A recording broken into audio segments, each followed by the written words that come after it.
OFW ka ba na gustong bumili ng sariling bahay para sa pamilya mo? Pero iniisip mo, kailangan ba umuwi para lang maayos ang mga requirements? Alam mo ba na hindi mo kailangan ng hassle sa ganitong proseso? Let me break it down para mas madali para sa'yo. First, ano ang kailangan mo para makapag-reserve ng unit? Simple lang.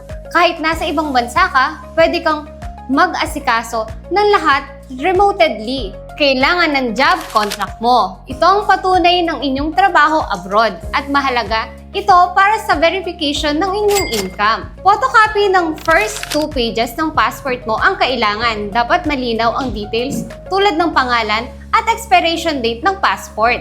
Valid government ID. Kailangan din ng secondary ID tulad ng unit, driver license, or postal ID bilang karagdagang identification. If married, 2 valid ID of spouse. Kung married ka, siguraduhin may valid ID din ang spouse mo dahil bahagi sila ng legal na proseso sa pagbili ng bahay.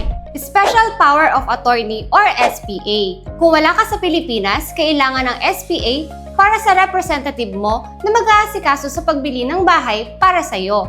Dapat consularize ito para legal. Proof of billing.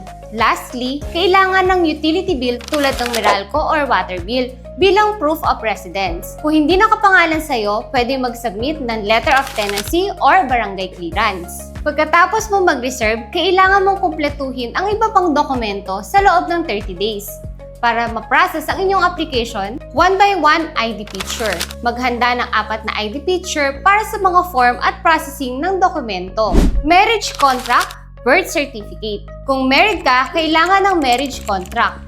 Kung single, birth certificate ang dapat mong ipasa. Updated na pag-ibig, ISAB, ang susunod para sa housing loan application mo. Mahalaga ito lalo na kung gagamit ka ng pag-ibig financing. Verified TIN number.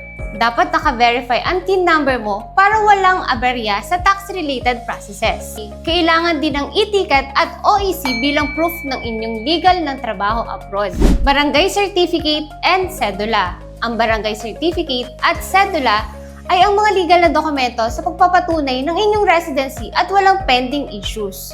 Residence ID. Kung saang bansa ka nagtatrabaho, kailangan mo rin ng residence ID mo. Kung direct hire ka, siguraduhin may salary certificate ka at kung dual ka naman, siguraduhin mong updated ang inyong citizenship documents para hassle-free ang proseso. Bawat developer ay may mga sariling patakaran. Tanungin mo ang agent mo kung kailangan ipasa ang mga dokumento para may handa mo ito ng maayos. Alam namin na mahirap para sa mga OFW ang maglaan ng oras para asikasuhin ang mga requirements, lalo na kung malayo ka.